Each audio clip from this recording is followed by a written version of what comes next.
तो chapter number 1 number लिख रहा हूँ, नाम मेरे ख्याल में हमें जरूरत नहीं है। Introduction to the fundamental concept of chemistry chapter 1 है हमारा। इस चैप्टर 1 में हमारे 3 सवाल आते हैं, 3 सवाल आएंगे। इसी तरह फिर हमारा चैप्टर 2 जो है वो है लिक्विड सॉलिड गैसेस, पूरे तीनों स्टेट्स ऑफ मैटर का बहुत बड़ा चैप्टर बनता था, वो भी हमारा ही तोहफा है, वरना बाकी सारे पाकिस्तान के बोर्ड्स में ये 3 अलग अलग चैप्टर होते हैं केमिस्ट्री के नाम में, हमने इसे मर्ज किया हुआ है, तो इन्होंने इन तीनों को अलग अलग बताया है। तो हम इसे चैप्टर 2 मिला दें अगर, तो गैसेस, लिक्विड्स एंड सॉलिड्स, इन तीनों में दो दो सवाल है, यानी इस पूरे चैप्टर से टोटल 6 क्वेश्चंस आएंगे। चैप्टर 3 हमारा एटॉमिक स्ट्रक्चर है, और एटॉमिक स्ट्रक्चर से हम 4। चैप्टर 4 हमारा केमिकल बॉन्डिंग था, और केमिकल बॉन्डिंग से भी ऐसे 3। फिर चैप्टर 5 था एनर्जेटिक्स ऑफ केमिकल रिएक्शन, जिसको आप थर्मोडायनामिक्स कहते हैं, उसमें भी 3। फिर चैप्टर 6 है केमिकल इक्विलिब्रियम, और केमिकल इक्विलिब्रियम से हमारे 4 सवाल हैं। फिर chapter number 7 solution and electrolytes, जिसका नाम यहाँ इलेक्ट्रोकेमिस्ट्री रखा है, असल में टॉपिक्स की डिस्ट्रीब्यूशन में उल्टम पुल्टम है। चैप्टर 7 में हमारे जो टॉपिक्स हमारे कराची बोर्ड की किताब में है, उनमें से एसिड बेस और पीएच पीओएच वाले टॉपिक्स नहीं हैं, और बफर और वो जो टॉपिक जिसका ताल्लुक है, कहना चाहिए कि सॉल्युबिलिटी प्रोडक्ट से, वो चैप्टर 6 में उन्होंने डाले। और बाकी बची जो इलेक्ट्रोकेमिस्ट्री पूरी थी, यानी electrolysis, electrode potential, ion electron method, oxidation reduction reaction, वो सारे chapter 7 of this PMC syllabus है, तो उसको उन्होंने इलेक्ट्रोकेमिस्ट्री का नाम दिया है, और उसमें से 3 सवाल आएंगे। तो चैप्टर 8 काइनेटिक्स, इसमें से 4 सवाल आएंगे। तो ये 30 क्वेश्चंस बनते हैं फर्स्ट ईयर के। सेकेंड ईयर में जो सबसे ज्यादा प्रोमिनेंट फर्क पड़ा है, वो ये पड़ा है कि इनऑर्गेनिक ऑलमोस्ट है ही नहीं। इन्होंने इनऑर्गेनिक पे बहुत जबरदस्त फैंसी चलाई है। तो चैप्टर 1 एंड 2 सिरे से नहीं है, so there is no periodic table and there is no hydrogen, so no question from chapter 1 and chapter 2। Hydrogen तो सिरे से समझिए टॉपिक ही खत्म है। पीरियोडिक टेबल वाले का हिसाब किताब कुछ इस तरह से है कि जब हम एसपी ब्लॉक की बातें पढ़ते हैं तो पार्शली थोड़ा बहुत उसका तस्करा खुद ही आ जाता है, और इसी तरह जब हम पढ़ते हैं एटॉमिक स्ट्रक्चर में इलेक्ट्रॉनिक कॉन्फ़िगरेशन का टॉपिक, तो चूंकि इलेक्ट्रॉनिक कॉन्फ़िगरेशन की बेस पर टेबल बनाया गया है, तो टेक्निकली वहां पीरियोडिक टेबल के बारे में थोड़ा सा बताया जाता है। तो आपको पीरियोडिक टेबल के बारे में सिर्फ ये पता होना चाहिए कि how it is divided into S block, P block, D block, M block, that's it, क्योंकि उसी के बेस पर चैप्टर बनाए गए हैं। ये सारी स्टोरी जो हमने पढ़ते थे पीरियोडिक के, किन किन लोगों ने पीरियोडिक टेबल बनाने में क्या किया, तो Dobereiner, Newlands, Mendeleev, Lothar Meyer, absolutely no. Long form of periodic table की डिटेल और जो हम तफसीलात पढ़ते थे, एब्सोल्युटली नो। हमें सिर्फ एसपीडीएफ ब्लॉक की नो हो, क्योंकि उसी के बेस पर चैप्टर्स बने हैं। तो 1 और 2 खत्म हुआ। चैप्टर नंबर 3 हमारा एस ब्लॉक था, और चैप्टर 4 हमारा पी ब्लॉक था। इनके यहाँ ये दोनों मर्ज हुए हैं, और जब मर्ज हुए हैं एस और पी ब्लॉक, तो इसमें से टोटल 3 सवाल आ रहे हैं। तो इससे भी अंदाजा लगाइए कि कंट्रीब्यूशन कितना कम है। क्यों? क्योंकि इसमें सिर्फ जनरल प्रॉपर्टीज रखी गई हैं, और ग्रुप एंड पीरियोडिक ट्रेंड्स रखे गए हैं, टॉपिक्स नहीं है। मतलब एस ब्लॉक, अभी मैं आगे तफसील से बता भी दूंगा, एस ब्लॉक में और पी ब्लॉक में जो हम ग्रुप पीरियोडिक ट्रेंड्स पढ़ा करते थे, वो चीजें होंगी। Down cell, Castner Kellner method, ammonia Solvay process, इसी तरह चैप्टर 4 में extraction of aluminium, boric acid, lead pigment, allotropes, sulphuric acid, nitric acid, chlorine, इनमें से कुछ भी। तो ये बहुत ही मेजर स्टफ है जो हमारा सब्ट्रैक्ट हुआ है। तो चैप्टर नंबर 5 जो कि ट्रांजिशन एलिमेंट है, उसमें भी सिर्फ ट्रांजिशन एलिमेंट की जनरल कैरेक्टरिस्टिक्स हैं, मेटलर्जी ऑफ कॉपर, कॉम्प्लेक्सेस का नोमेनक्लेचर, इसी तरह वो जो आखिर में कंपाउंड है silver nitrate, copper sulphate, KMnO4, K2Cr2O7, K2Cr O4, और करोजन एंड इट्स प्रिवेंशन और टिन प्लेटिंग और फोटोग्राफी और सिल्वरिंग ऑफ मिरर ये सब नहीं है, ठीक है। तो चैप्टर 5 फैसिलिटी, तो इस तरह देखा जाए तो जो इनऑर्गेनिक का सेक्शन है वो टोटल 6 एमसीक्यूज आपको देगा ओवरऑल पूरे पेपर में, इट्स ओनली 10%, ठीक है। तो basically 24 remaining questions from second year is from organic. तो ऑर्गेनिक सबसे मेजर हब है, उसमें चैप्टर 6 जो हमारा introduction to the organic chemistry है उसमें से 3 होंगे। चैप्टर 7 सबसे बड़ा चैप्टर था केमिस्ट्री ऑफ हाइड्रोकार्बन्स, उसमें 6 हैं। चैप्टर 8 अल्काइल हैलाइड्स, उसमें से 3 है। फिर चैप्टर 9 में भी वही हिसाब हुआ है जैसा ये गैसेस लिक्विड और सॉलिड का हुआ है। हम चैप्टर 9 को मिलाकर एक चैप्टर पढ़ते हैं जिसमें हम alcohol, ether, aldehyde, ketone, carboxylic acid ऐसे 6 टॉपिक्स पढ़ते हैं।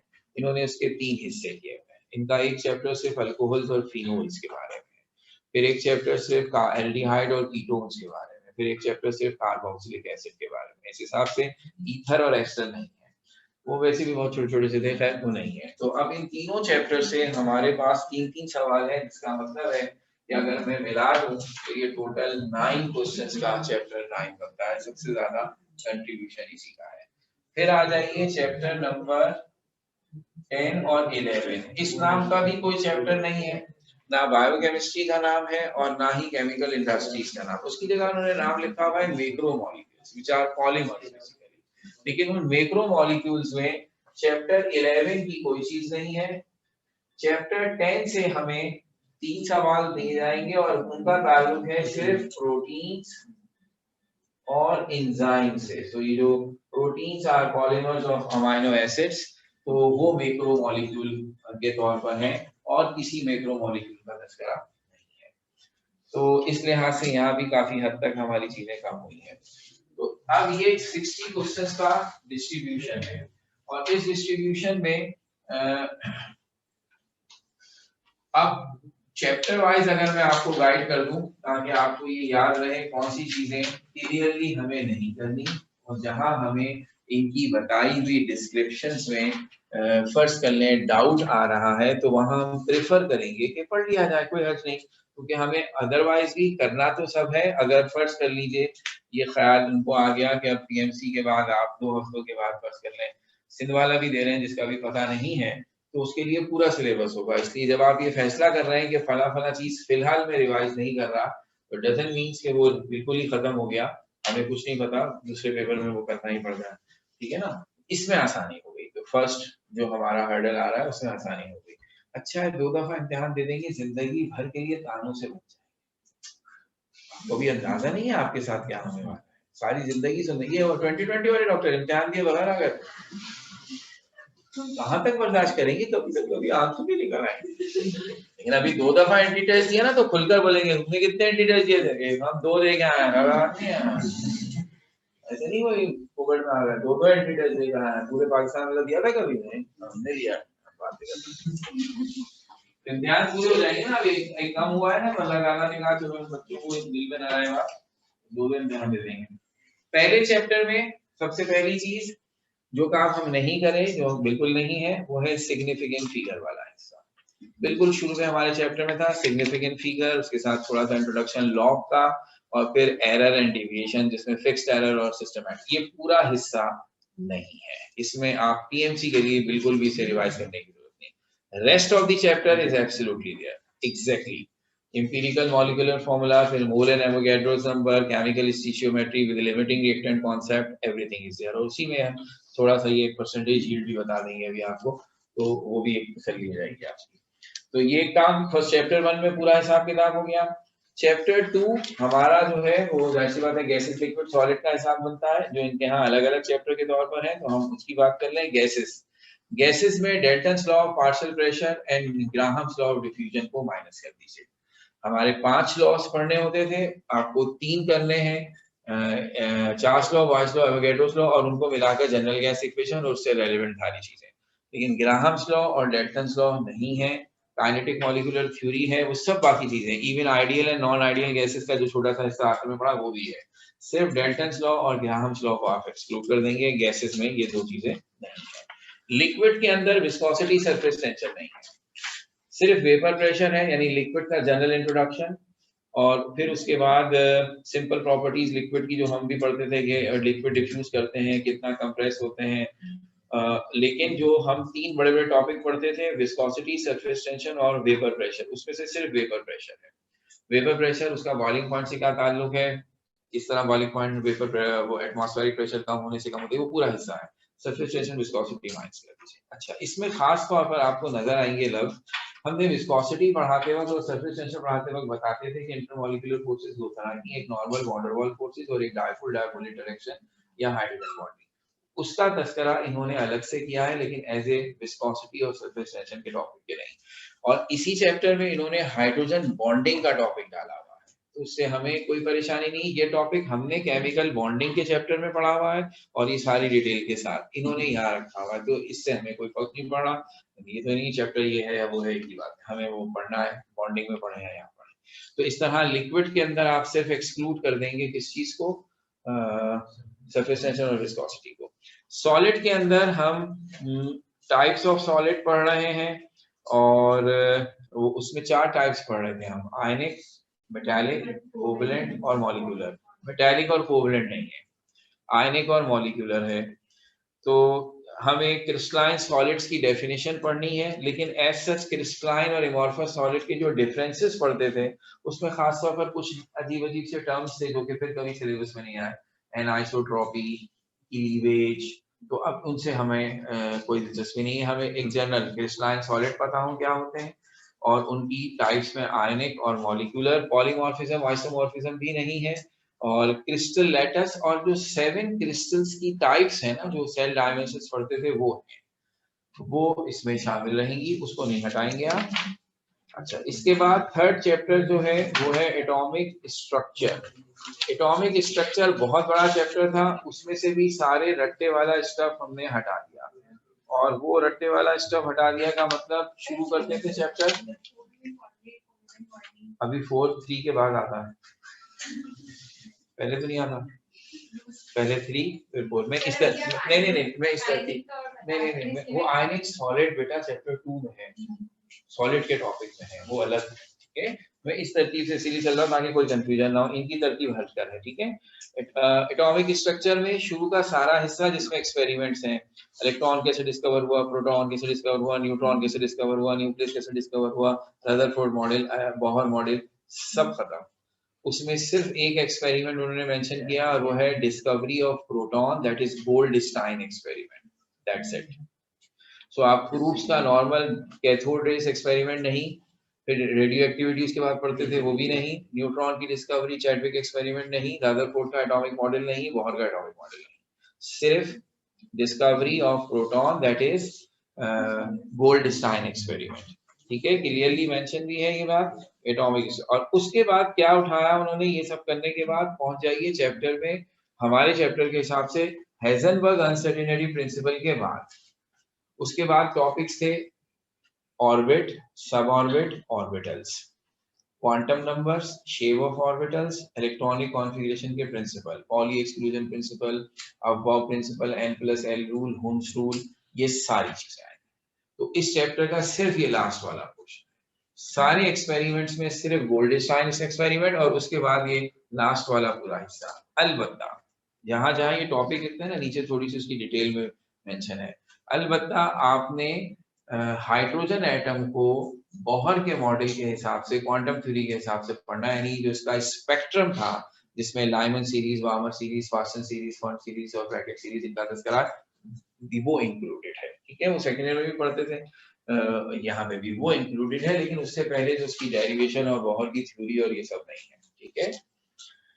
अच्छा, अब आ गए चैप्टर 4 पर। चैप्टर 4 जैसा हम पढ़ते हैं बिल्कुल वैसा ही ये लोग पढ़ते हैं, और चैप्टर 4 में कोई चीज मेरे हिसाब से कम नहीं की गई। हाइड्रोजन बॉन्डिंग इन्होंने अपने चैप्टर 4 में शो नहीं की है, तो वो वहां है। अच्छा, इसमें सिर्फ तब्दीली क्या आ रही है, हम जब चैप्टर 3 में कॉन्फ़िगरेशन का पूरा टॉपिक हुम्स पढ़ लेते थे, उसके बाद हम 5 डेफिनेशंस पढ़ते थे, और उनको, हालांकि उस वक्त तो पीरियोडिक टेबल भी नहीं पढ़ा था, फिर भी पीरियोडिक ट्रेंड्स पढ़ लेते थे, वो रट्टे ही मान लेते थे बेचारे बच्चों ने, और क्या करना है। वो था atomic size, ionic size, ionization potential, electron affinity और इलेक्ट्रोनेगेटिविटी।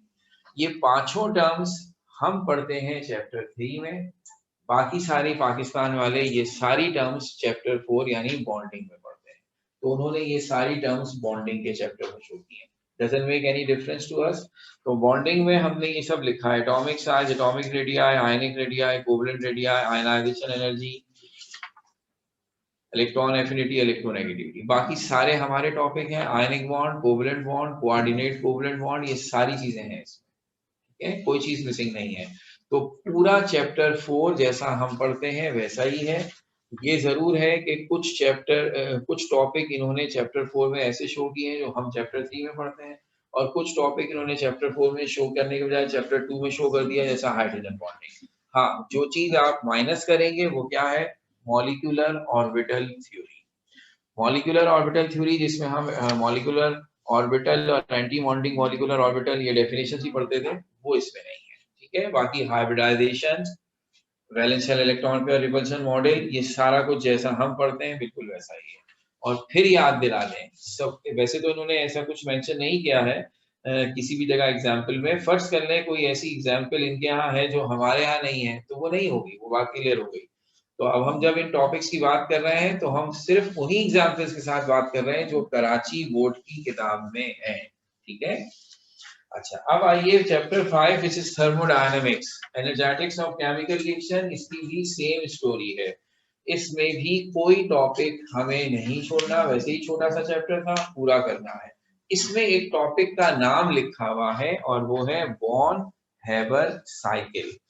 बॉर्न हैबर साइकिल हम इनडायरेक्टली पढ़ लेते हैं, ये नाम कभी हमने इस्तेमाल नहीं किया। हेसेस लॉ के बाद जो हीट ऑफ फॉर्मेशन के न्यूमेरिकल्स आप करते थे वो बॉर्न हाइबर साइकिल कहलाता है, जिसके मुताबिक किसी भी रिएक्शन की हीट ऑफ फॉर्मेशन निकालने के लिए आप कुछ रिएक्शंस को ऐड, सब्ट्रैक्ट या मल्टीप्लाई करते हैं किसी नंबर से और निकाल लेते हैं। बॉर्न हाइबर साइकिल इसी टेक्निक का नाम था, बॉर्न और हैबर, ये दो साइंसदानों के नाम। ये टॉपिक हमारी किताब में नहीं है, इस नाम से कुछ नहीं है, इसलिए हमें इसकी कोई टेंशन लेने की जरूरत नहीं है, ठीक है। हमें अपना चैप्टर 5 पूरा करना है। Chapter 6 chemical equilibrium. Chemical equilibrium के टॉपिक्स में कुछ डिस्ट्रीब्यूशन में फर्क है कि कुछ ऐसी चीजें जो हम चैप्टर 7 में पढ़ते हैं वो उन्होंने चैप्टर 6 में डाल रखी हैं। अदरवाइज हमारे और उनके टॉपिक्स में कोई फर्क नहीं है। पूरा चैप्टर 6 बिल्कुल उसी तरह है जैसे हम पढ़ते हैं, जिसमें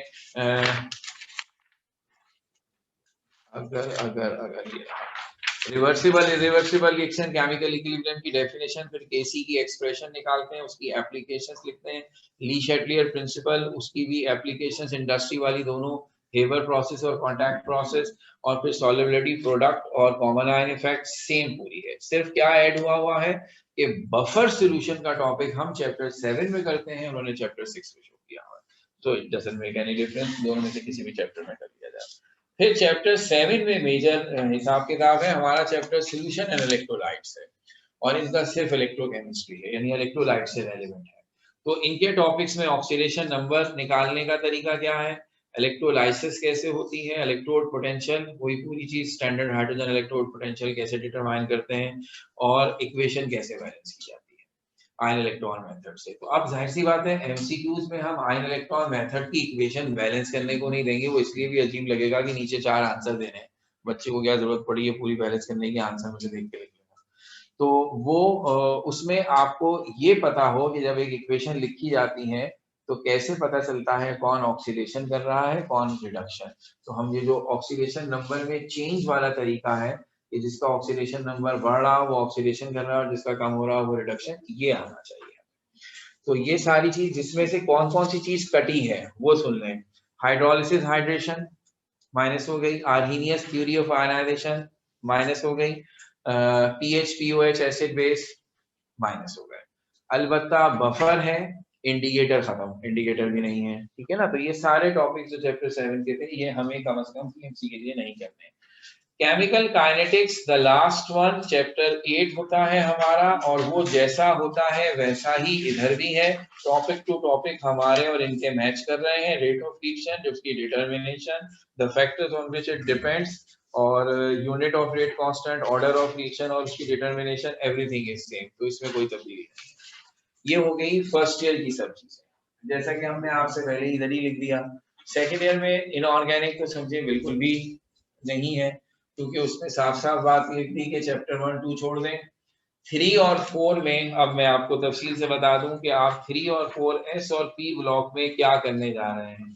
पहली बात, आपको इलेक्ट्रॉनिक कॉन्फ़िगरेशन से एस और पी ब्लॉक क्या सब डी और एफ सबकी डेफिनेशन पता होनी चाहिए कि जिसकी कॉन्फ़िगरेशन एस पे खत्म हो वो एस ब्लॉक, जिसकी पी पर खत्म हो पी ब्लॉक। तो ये आइडेंटिफाई कर सकते हैं आप ब्लॉक्स को। और फिर इसके बाद इसमें खास तौर पर हमने ये बात कही है कि इनकी जनरल कैरेक्टरिस्टिक्स वो वही है group and periodic trends. atomic size, ionic size, ionization potential, electronegativity, electron affinity, metallic character, melting and boiling point, density, ये सारी जो terms हमारी भी हैं, इन सब के general group and periodic trends plus reactions। तो अब हम जब S ब्लॉक पढ़ते थे तो हम शुरू का ये हिस्सा रीजनिंग होता था, उसके बाद हम रिएक्शंस ऑफ S ब्लॉक पढ़ते थे, जिसमें S ब्लॉक का रिएक्शन किससे होता था? हेलोजन, हाइड्रोजन, नाइट्रोजन, पानी और ऑक्सीजन से। ग्रुप 1 के भी मेटल, ग्रुप 2A के भी मेटल, ये पूरे रिएक्शंस यहाँ तक। इसके बाद एस ब्लॉक का जो चैप्टर होता था जिसमें डाउन सेल आता था, फिर अमोनिया सॉल्वेट प्रोसेस, फिर कास्टर-गैलर प्रोसेस, फिर bleaching powder, magnesium sulphate, calcium, ये सब कुछ नहीं है। तो इसका मतलब है एस ब्लॉक का चैप्टर आप कर रहे हैं reactions of S block elements का।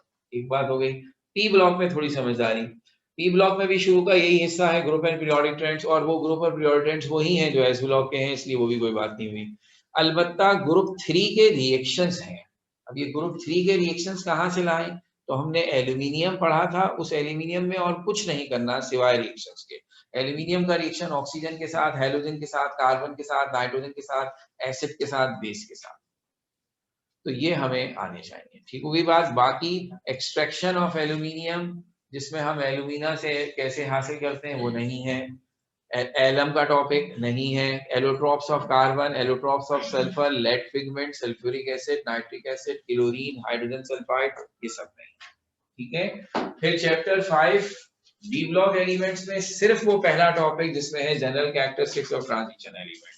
ट्रांजिशन एलिमेंट्स की इलेक्ट्रॉनिक कॉन्फ़िगरेशन, उनके जनरल ग्रुप पीरियोडिक ट्रेंड्स, खास तौर पर variable oxidation state, paramagnetic behaviour, interstitial compound formation, catalytic property, complex formation, colour. Complex formation में सिर्फ कॉम्प्लेक्स फॉर्मेशन कैसे होती है, कॉम्प्लेक्सेस का नॉमेनक्लेचर इज नॉट इंक्लूडेड। ठीक है। फिर एक्सट्रैक्शन ऑफ कॉपर नहीं है। फिर corrosion and it's prevention, stainless steel, silvering of mirror, tin plating, photography, silver nitrate, copper sulphate, potassium chromate, potassium dichromate, potassium permanganate, कुछ भी नहीं है। सही है। तो ये इस लिहाज से बहुत मेजर रिडक्शन है इनऑर्गेनिक में। Organic chapter 6 introduction to the organic chemistry, इसमें आप बहुत सारी चीजें पढ़ते थे, लेकिन सिर्फ दो चीजें हैं, क्लासिफिकेशन ऑफ ऑर्गेनिक कंपाउंड, जो कि इस बेस पर थी कि ओपन चेन, क्लोज चेन, फिर होमोसाइक्लिक, एलिसाइक्लिक, हेड्रोसाइक्लिक, एरोमेटिक, ये वाले। जो natural sources of organic compound का टॉपिक था, जिसमें कोल, कोक, पेट्रोलियम था, क्रैकिंग था, वो सब नहीं है। होमोलोगस सीरीज नहीं है। सिर्फ आप कर रहे हैं आइसोमेरिज्म पूरी तफसील के साथ, functional group, nomenclature, obviously nomenclature के बगैर काम नहीं होगा, और क्लासिफिकेशन ऑफ ऑर्गेनिक कंपाउंड। तो ये सारी चीजें चैप्टर नंबर 6 से रेलेवेंट आ गई। और फिर उसके बाद हाइड्रोकार्बन्स का जो चैप्टर है, चैप्टर नंबर 7, वो पूरा ही कर लिया जाए तो बेहतर है। जितनी तफसीलात इन्होंने इसमें दी हैं उसके हिसाब से जितनी बातें हम पढ़ते हैं वो सब कवर हो रही हैं, हमारी बातें थोड़ी सी ज्यादा हैं। तो अब चूंकि वो बहुत ज्यादा डिटेल में ये भी नहीं गए तो अच्छा है पूरा। जैसे मिसाल के तौर पर इन्होंने पहले कह दिया कि आपने अल्केन, अल्कीन, अल्काइन और बेंजीन के बारे में पढ़ना है। जहाँ लर्निंग ऑफ आउटकम्स है उसमें उन्होंने मेंशन किया कि आप हाइड्रोकार्बन्स को एलिफैटिक, एरोमेटिक में क्लासिफाई कर सकते हो कि कौन एलिफैटिक है कौन एरोमेटिक।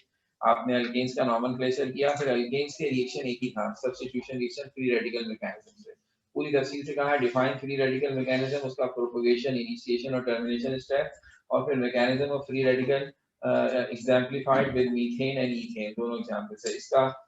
फिर अल्कीन का नॉमेनक्लेचर, इससे ये तासुर आ गया कि अल्केन की प्रिपरेशन कहीं नहीं लिखी हुई, लेकिन मेरा मानना ये है कि वो आप इसलिए कर लें क्योंकि देखिए अल्केन की प्रिपरेशन का पहला तरीका रिडक्शन ऑफ अल्काइल हैलाइड। जब आप अल्काइल हैलाइड का चैप्टर पढ़ेंगे वहां लिखा है अल्काइल हैलाइड के रिएक्शंस, तो वो वहां से आ गया।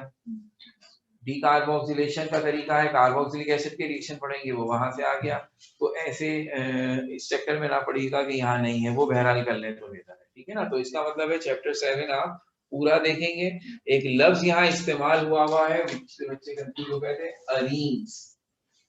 अरीन्स एरोमेटिक कंपाउंड्स का IUPAC नेम है, ठीक है। तो अरीन्स लिखूं या एरोमेटिक कंपाउंड लिखूं, एक ही बात है। फिर चैप्टर नंबर 8 अल्काइल हैलाइड्स का है। पूरा चैप्टर आप उसी तरह करेंगे, classification primary secondary tertiary alkyl halides का नोमेनक्लेचर, उसके रिएक्शन। सब देखिए अलग रिएक्शंस में कवर हो रही है सब बातें। मैकेनिज्म SN भी है और एलिमिनेशन भी है। जो टॉपिक इसमें से माइनस हो रहा है वो है ग्रिग्नॉट रिएजेंट। तो अल्काइल हैलाइड्स के चैप्टर में ग्रिग्नॉट रिएजेंट का टॉपिक इसमें नहीं है, ठीक है। फिर इसके बाद वो आ गया मामला कि चैप्टर 9 हमारे यहाँ एक ही चैप्टर है, इन्होंने 3 हिस्सों में स्प्लिट किया है। अल्कोहल्स और फिनोल्स पूरा एक चैप्टर। हमारे यहाँ भी चैप्टर 9 का बहुत बड़ा हिस्सा होता था। अल्कोहल फिनोल्स हमारे यहाँ भी बहुत डिटेल में था, और जितनी डिटेल में हमारे यहाँ था उतनी ही डिटेल में यहाँ है। तो इसलिए पूरा अल्कोहल फिनोल्स होगा, ईथर नहीं होगा। मगर ईथर नहीं होगा का भी कोई खास फायदा नहीं है, 2 ही रिएक्शन से वो माइनस होंगे तो बहरहाल, लेकिन ईथर से हमारी फिलहाल कोई दिलचस्पी नहीं है। फिर एल्डिहाइड कीटोन्स जिस तरह हमने पढ़ा है बिल्कुल उसी तरह यहाँ पर है। कार्बोक्सिलिक एसिड जैसे हमने पढ़ा है बिल्कुल यहाँ पर। एस्टर नहीं होकर भी है, इसलिए कि एस्टर में आप सिर्फ एक रिएक्शन पढ़ते थे और वो था स्टेरिफिकेशन। और स्टेरिफिकेशन का रिएक्शन अल्कोहल में भी आता था, स्टेरिफिकेशन का रिएक्शन कार्बोक्सिलिक एसिड में भी आता था। तो ना होकर भी एस्टर को समझे, वो तो है ही सिर्फ एक ईथर की ग्रुप क्लास है। सर आप कार्बोक्सिलिक एसिड को पढ़ देंगे? एक मिनट पढ़ देता हूँ। कार्बोक्सिलिक एसिड का nomenclature, classification, physical properties, preparation and reactivity. Learning outcomes में nomenclature, chemistry and preparation of carboxylic acid, और discuss the activity of carboxylic acid, describe the chemistry of carboxylic acid by conversion to carboxylic and derivative, acyl halide, acid anhydride, ester amides and reactions involving interconversion of these। तो sir ये सब हमारे syllabus में है। जहां हम carboxylic acid पढ़ते हैं वहां हम 4 रिएक्शंस इनके पढ़ते हैं। पहला रिएक्शन न्यूट्रलाइजेशन, दूसरा रिएक्शन डीकार्बोक्सिलेशन, तीसरा रिएक्शन स्टेरिफिकेशन, और चौथा रिएक्शन होता है how can we convert carboxylic acid to acyl halide. 3 reaction पढ़ते हैं कि किस तरह कार्बोक्सिलिक एसिड का OH ग्रुप अल्कोहल की तरह बिहेव करता है और PX3, PX5 और SOCl2 के साथ मिलकर असाइल हैलाइड बनाता है। और फिर वो असाइल हैलाइड अल्काइल हैलाइड के सौतीले भाई हैं। जैसे अल्काइल हैलाइड SN रिएक्शन करते हैं, वो भी SN रिएक्शन करते हैं, और वो SN रिएक्शन करके अमाइड बनाते हैं, एस्टर बनाते हैं और एसिड एनहाइड्राइड बनाते हैं। एग्जैक्टली यही 3 रिएक्शंस वहां है। तो ये पूरा टॉपिक गिना जाएगा, सही है। तो ये बिल्कुल एग्जैक्टली इन्होंने वही बातें लिखी हैं। और ये जो हम लिखते हैं ना रिएक्टिविटी, इसमें वो डिस्कशन है कि कार्बोक्सिलिक एसिड के रिएक्शंस 2 तरह के हैं। एक उसका एसिडिक बिहेवियर जिसमें वो अपना H इस्तेमाल करता है, न्यूट्रलाइजेशन रिएक्शन, और एक वो रिएक्शन जिसमें ये अपना OH इस्तेमाल करता है, उसमें ये असाइल अल्कोहल के तौर पर बिहेव करता है। तो इसके रिएक्शंस में ये 2 टाइप्स आती हैं, ठीक है। इसके बाद चैप्टर नंबर 10 11 में हमने 11 एक्सक्लूड कर दिया था, और 10 में आपसे कहा है कार्बोहाइड्रेट, प्रोटीन्स, कार्बोहाइड्रेट, लिपिड्स और अमाइनो एसिड्स और विटामिन्स, ये सब नहीं है, सिर्फ प्रोटीन्स और एंजाइम्स है। हाँ, ये कह सकते हैं since proteins are polymer of amino acids, तो you should know little bit about amino acid as well. तो एक तरह से अमाइनो एसिड, प्रोटीन, एंजाइम्स, ये पूरी पट्टी हमें आनी चाहिए, बाकी बिल्कुल हम छोड़ सकते हैं। ठीक हो गई बात। तो अब आखिरी चीज सुन लेते हैं, that is about the percentage yield. ये क्या चीज होती है भाई? ऐसा है कि जब भी हम किसी स्टीचियोमेट्री का सवाल किया करते थे, मिसाल के तौर पर एक सवाल ये है कि एक रिएक्शन मैंने आपको दिया कि carbon is forming carbon dioxide. अगर मेरा क्वेश्चन हो if 6 gram carbon is used, calculate the mass of CO2 form. ये सिंपल क्वेश्चन मास मास रिलेशनशिप का हो गया। आपने इस सवाल को सॉल्व किया, आपने कहा इक्वेशन के हिसाब से 1 mole carbon gives 1 mole carbon dioxide. Carbon का 1 मोल 12 ग्राम और कार्बन डाइऑक्साइड का 1 मोल 44 ग्राम। ऐसे बन गई इक्वेशन। यूनिटरी मेथड लगाएं। 1 gram carbon gives 44 divided by 12 gram carbon dioxide, और फिर 6 gram carbon gives 44 divide by, और ये जाहिर सी बात है हम तो खुद करेंगे रफ में जल्दी जल्दी, तो ये आसान कैलकुलेशन 22 ग्राम आंसर आ गया। ये सिंपल एक मास मास रिलेशनशिप का मैंने सवाल कर दिया, हम करते रहे बहुत। अब मैं आपको ये बता रहा हूं कि ये जो इस तरह कैलकुलेट करके आप आंसर निकालते हैं, इस आंसर को हम कहते हैं theoretical yield. Theoretical production, yield means production, कितना प्रोड्यूस है। थ्योरेटिकली कैलकुलेटेड हम समझते हैं कितना कार्बन डाइऑक्साइड बनना चाहिए।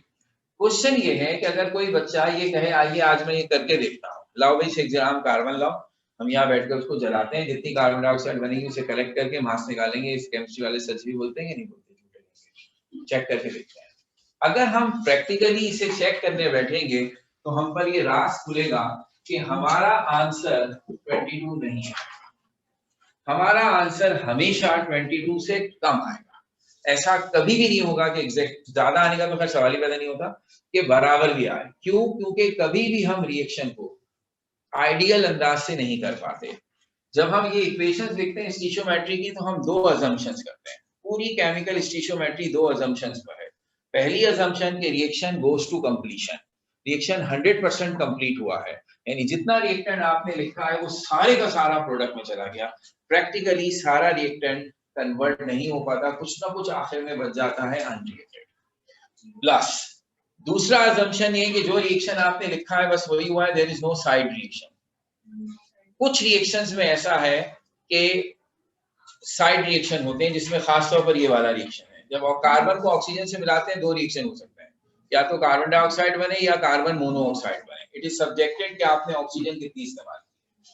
तो अब अगर मैं ये रिएक्शन करने बैठा, हो सकता है मेरे कार्बन ने कुछ कार्बन मोनोऑक्साइड बना दी, तो वो कार्बन तो गायब हो गया, मैं कह रहा हूँ 22 ग्राम भी नहीं मिला, तो मुझे हमेशा कम मिलेगा। अब वो कितना कम मिलेगा? अच्छा फर्स्ट कर लें कम नहीं मिला, एग्जैक्टली 22 मिल गया। तो अगर मुझे एग्जैक्टली 22 मिल गया तो ये बिल्कुल ऐसा होगा कि आपका टेस्ट लिया 22 मार्क्स का और आपके 22 नंबर आ गए। कितनी परसेंटेज बनी? 100%। और अगर आपके 21 आ गए तो कितनी परसेंटेज बनी? कैसे निकालेंगे? हमें सर मार्क्स ऑब्टेन ऊपर, टोटल मार्क्स नीचे, मल्टीप्लाई बाय 100। तो जैसे आप अपने मार्क्स की परसेंटेज निकालते हैं, ऐसे हम अपनी यील्ड की परसेंटेज निकालते हैं। आने चाहिए थे ये, दैट इज थ्योरेटिकल। अब प्रैक्टिकल करके देखा तो कितना आया, वो कहलाएगा प्रैक्टिकल यील्ड।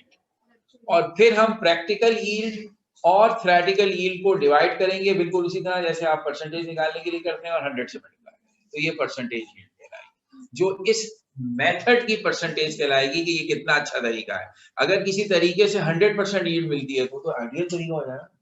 प्रैक्टिकली तो ऐसा कोई तरीका नहीं है, लेकिन अगर हो गया, क्योंकि 100% यील्ड देता है, ऐसा प्यारा तरीका है, जरा सा रिएक्टेंट जाया नहीं होता। लेकिन अगर फर्ज कर लें किसी की परसेंटेज यील्ड 99%, 98%, 92, 95, 96 ऐसे आ रही है 90s में, तो भी हम कहेंगे एक्सीलेंट मेथड है, बहुत ही कम परसेंटेज आया हो।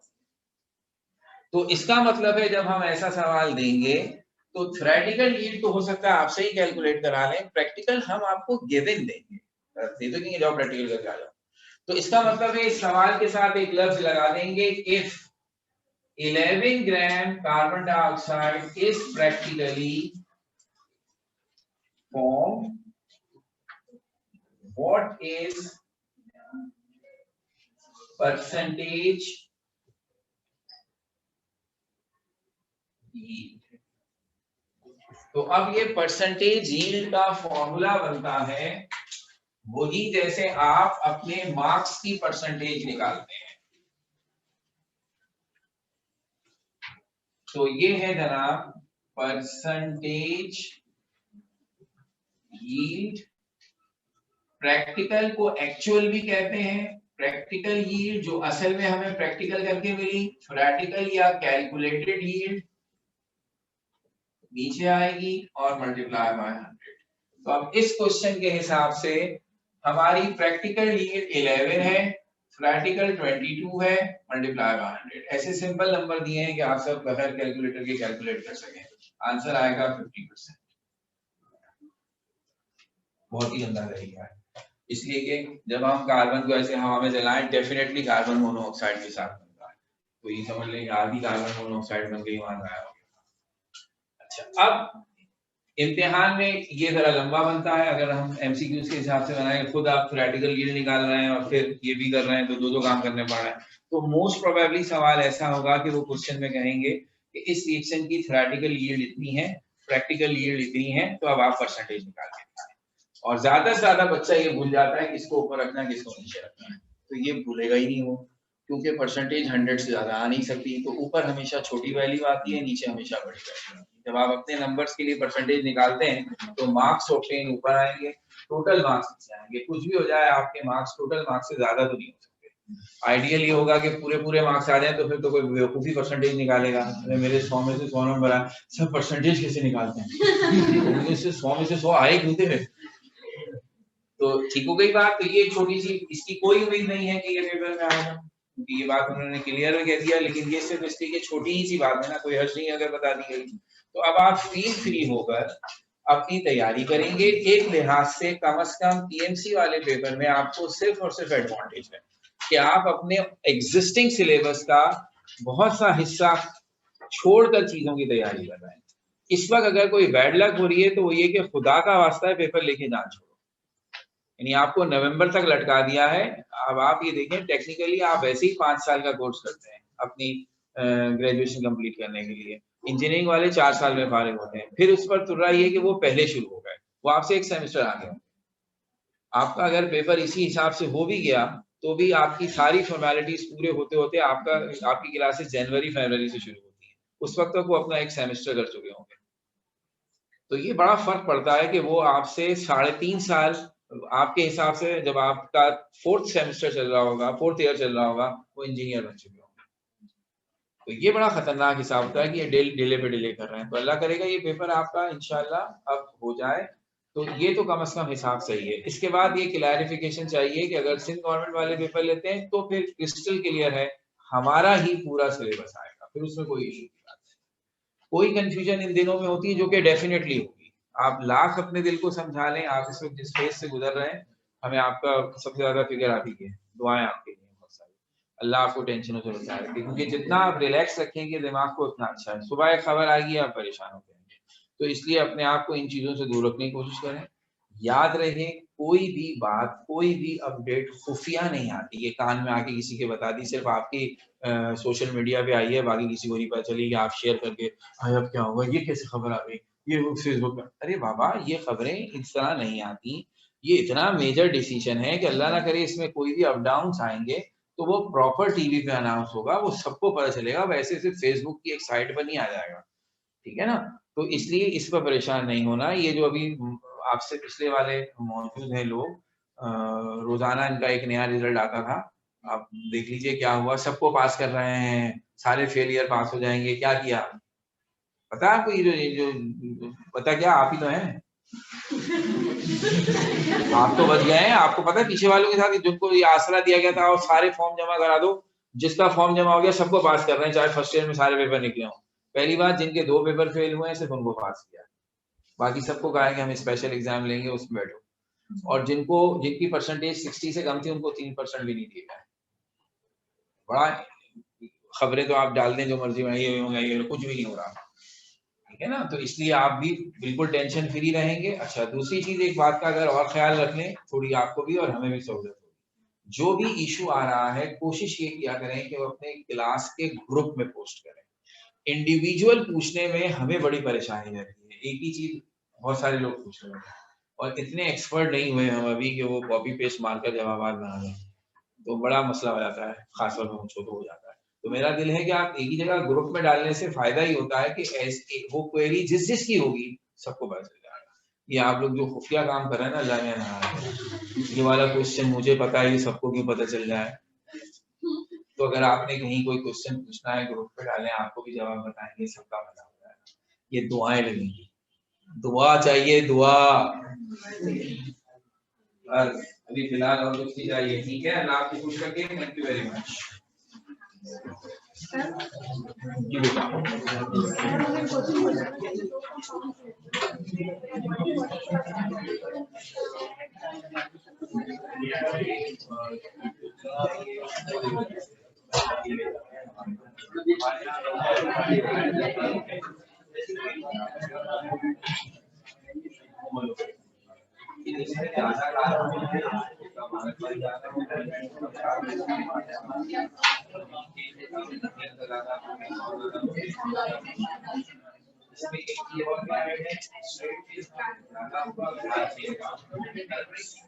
होता है इसका बहुत ज्यादा